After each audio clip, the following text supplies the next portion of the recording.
Cara, que foi isso? Nunca imaginei que eu ia dizer essa frase, mas o Usopp enfrentou o Imu-sama. Nesse capítulo, o Usopp foi incrível. Ele finalmente começou a brilhar como o guerreiro do mar que ele sempre quis ser em Elbaf. E eu vou contar tudo nesse capítulo 1177 de One Piece. O título desse capítulo é Furioso. Ele tem 4 núcleos. Ele começa com o núcleo dos gigantes, combatendo os gigantes que estavam transformados pelo Domini Reverse. E eles fazem aquilo que eles prometeram fazer no último capítulo, que é simplesmente destroçá-los sem dó nem piedade, mostrando toda a força dos guerreiros. Esse capítulo é basicamente isso. São os gigantes e o Zoro derrotando todos os outros gigantes que estavam transformados. Vou pular para outro núcleo, que é um núcleo bem interessante também, que é o núcleo do Choppa, do Gaban e do outro gigante lá, se o nome dele, cara, o Kashi. Isso, lembrei. Enfim, estão atacando o Kashi, os gigantes transformados, e o Kashi tá se defendendo e não querendo atacar eles. Porém, chega um momento que o Choppa come uma Rumble Ball, se transforma no Monster Point e dá um tapa no gigante. O que aconteceu uma coisa bem engraçada aqui. Curiosa, no mínimo.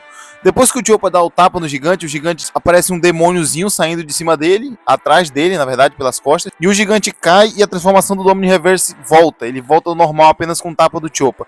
Sendo que foi estabelecido no capítulo passado que para eles voltarem ao normal teriam que ser degolados, no mínimo. O que deixa uma puta de uma teoria de que o Choppa tem alguma fruta especial. A fruta dele, querendo ou não, é a Ito no Mi. Só que o Oda já mudou o nome de uma fruta antes. A gente viu ele mudando isso com a fruta do Ruff. Se ele por acaso mudar a fruta do Choppa para alguma fruta de algum deus que a gente não sabe o que é ainda, eu chutaria um deus da floresta, né? Eu acho que fica mais óbvio. Mas como o Choppa conseguiu mudar um Domini Reverse apenas com tapa, ainda é um mistério que eu espero de verdade que seja contada, porém não no próximo capítulo. Eu não quero que seja contado no próximo capítulo. Eu quero que esperem um pouco para falar sobre isso. Por quê? Indo pro próximo núcleo, a gente vai pro núcleo do Chapéu de Palha, que derrotaram o Killingham no capítulo passado. Ele está completamente derrotado e o Sanji faz um puta de um questionamento válido. Ele questiona se essa é realmente a força de um cavaleiro divino que defende a terra de Mary Jones.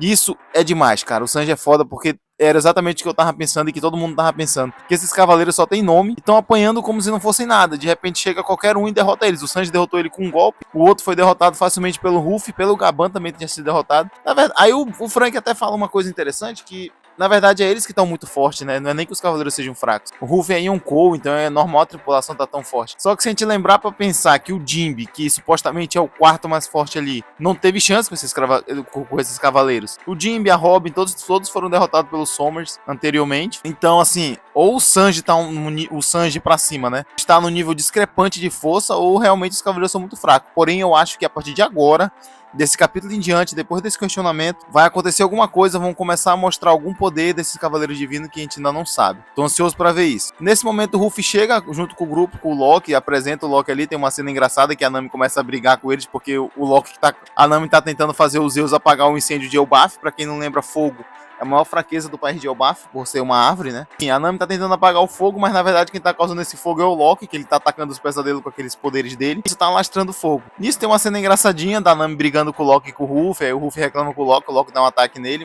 Uma cena bem engraçadinha com o humor de One Piece. Só que eu não quero nem falar sobre isso direito. Eu quero focar agora no que vem depois, que é o Usopp encarando o Imu-sama. Nesse momento, corta a cena e a gente mostra... A cena inicia com o Brook completamente derrotado. Ele foi provavelmente questionar sobre a Gunko, né? Sobre ele conhecer a Gunko. E aparece ele completamente derrotado e o Usopp tentando defender ele. E o Usopp, cara, ele tá muito bacana nesse arco. Finalmente ele começou a ser o guerreiro que ele tanto diz ser. O Brook pede pro Usopp fugir, porque o que tá acontecendo ali não é da conta dele, é algo pessoal que o Brook tá tentando fazer. E o Usopp fala que ele não vai fugir e abandonar um amigo. E ele começa a encarar de frente o Imu-sama possuindo o corpo da Gunko. Ele relata sobre o sonho dele sempre ter querido, ele sempre quis ir para Elbaf, ver os guerreiros de Elbaf, e quando ele chega lá, eles começam a derrotar, acabar com Elbaf de uma maneira covarde, querendo ou não é assim. Eles estão usando poderes de Elbaf, eles estão usando os gigantes de Elbaf contra os gigantes de Elbaf, eles estão usando as timanhas de queimar a biblioteca, de ameaçar as crianças, tudo para render os guerreiros de Elbaf e não enfrentar eles com coragem e honra, que é o que o Usopp questiona aqui. Só que o Imu não fala nada, só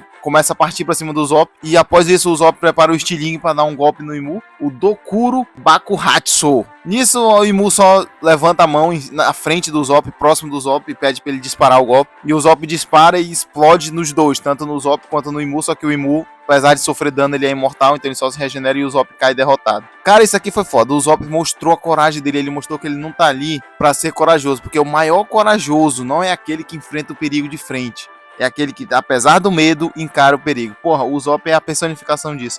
E ter lido isso aqui logo depois de ter assistido a série da Netflix 2 vezes, a segunda temporada 2 vezes, é muito legal, cara. Parece que o Oda ele fez no time certo. Ele esperou a série lançar pra ele mostrar a bravura do Usopp. E agora vem o momento final do capítulo que o Ruffy chega e encontra o Usopp derrotado, o Brook derrotado, e junto com o Ruffy chega o Loki transformado em Nidrogg. E o Ruffy olha e fala que tá bem irritado quando ele olha pro Imu por ter derrotado os companheiros dele. E o Imu fala: obedeçam ao morro, Nika Nidrogg, que esta batalha dividirá o mundo. Ou seja, agora vai começar a batalha do Ruffy e do Loki contra o Imu. E se prestar atenção, esse é o primeiro momento que o Ruffy encara de frente o vilão Imu-sama. O primeiro embate do Ruffy contra o Imu já vai começar agora em Elbaf, cara. Possivelmente no próximo capítulo. Eu quero muito que antes de batalhar em si, tenha uma conversa, algum diálogo muito expositivo, se Deus quiser, sobre o Imu falando sobre Nika e sobre Nidrogg e sobre algum passado. Antes de começar a luta tem que ter algum diálogo. Por favor, cara. Tô empolgado demais com One Piece, cara. One Piece é incrível, cara. A gente pensa que One Piece tá ali numa